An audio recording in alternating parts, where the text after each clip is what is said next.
Hey there, my name is Trace Barnett, better known as the Bitter Socialite, and today we're going to celebrate Labor Day in a really fun way. We're going to put our own spin on a clam bake, not New England style, but Southern style. So we have 8 cups of water that we've brought to a boil, and to that we're going to add 1 bottle of dry white wine.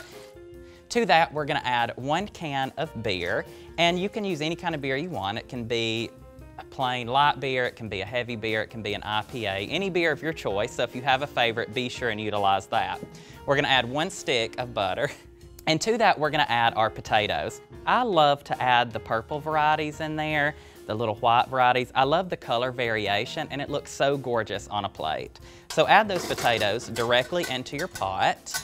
We're gonna throw in a large bunch of thyme and leave that whole. There's no need to chop it or anything. And then we're gonna add a bag of shrimp bowl. This is really gonna give us that low country southern flavor that we're looking for. To that, this is our really fun bowl. We have oranges that have been quartered, we have lemons that have been quartered, onions, celery that we've cut into diagonal into 1/2 inch strips, and then we have corn. So we're gonna take our massive bowl of goodness and we're gonna directly pour that into our pot. And we're gonna top that with our Conecuh sausage. So we have about 1.5 pounds of sausage here, and just go ahead and layer that directly on top. You don't wanna stir this. We've kind of layered this in a fashion so as it boils and steams, it's gonna cook up from there. So just take a slotted spoon, kind of settle everything in there, and bring all of this to a rolling boil. So once you've brought all of this to a boil and cooked it for roughly 15 minutes, it's time to add your seafood. And I like to layer that by adding my clams first.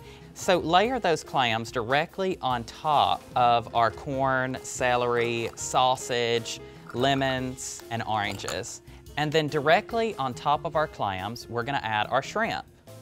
So you wanna cook this for about 5 to 10 minutes until the clams have opened and the shrimp are pink and opaque. So once that's boiled down, go ahead and pull your strainer slowly and just set it down on an oversized platter. You can line the platter with newsprint if you like, or you can just set it directly onto the platter. And so take this wonderful broth that's left behind and ladle it into bowls. And as guests peel their shrimp or eat their clams, they can just dip that directly into a broth for a little extra seafood flavor.